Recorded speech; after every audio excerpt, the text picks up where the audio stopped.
Good morning, everyone. Don't worry, you don't have to adjust your computer microphones. I promise I'm not going to belt out any show tunes right now.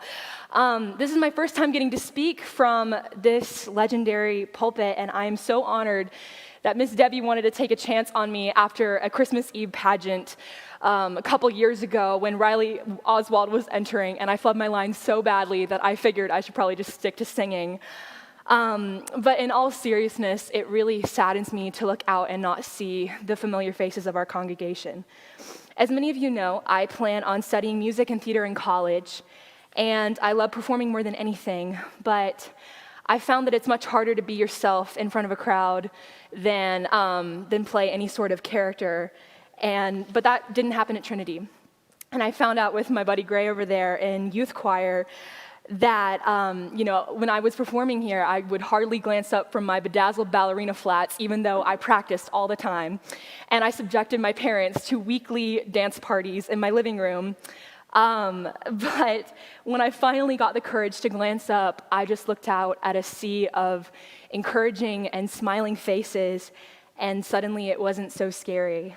I witnessed the same kindness even after the most horrendous voice crack you have ever heard at Broadway night while singing a song by none other than Miss Barbara Streisand at age 11.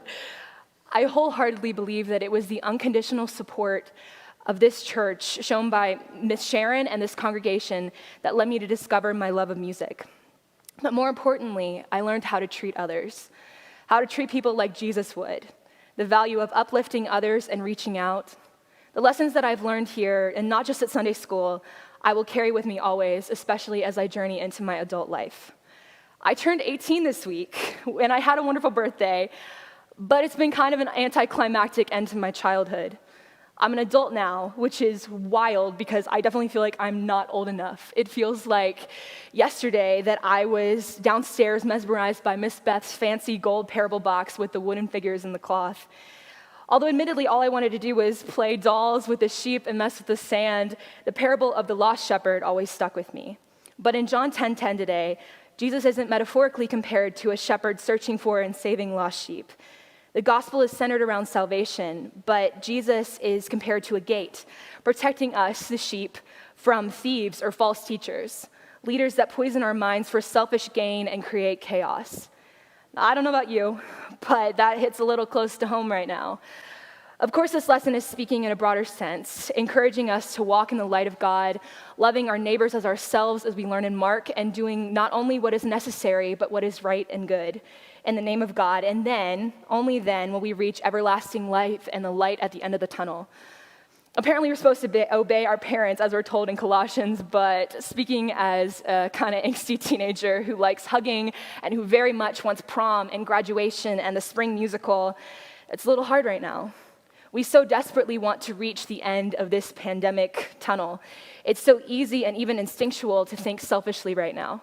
I find myself caught up feeling sorry for myself, which is ridiculous.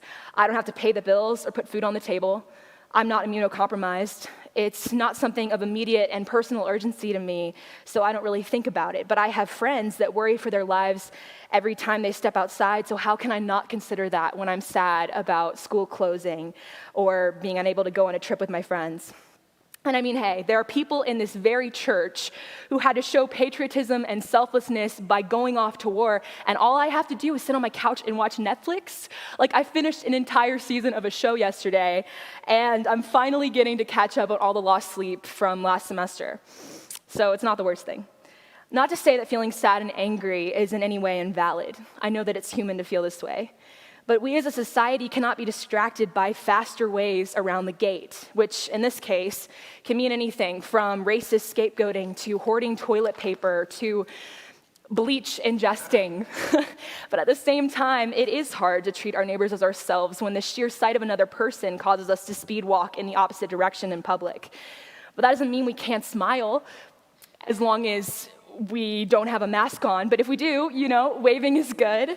FaceTiming friends who are stuck alone, that's good. Thanking our heroic healthcare workers who are putting their lives on the line every day, that's very good.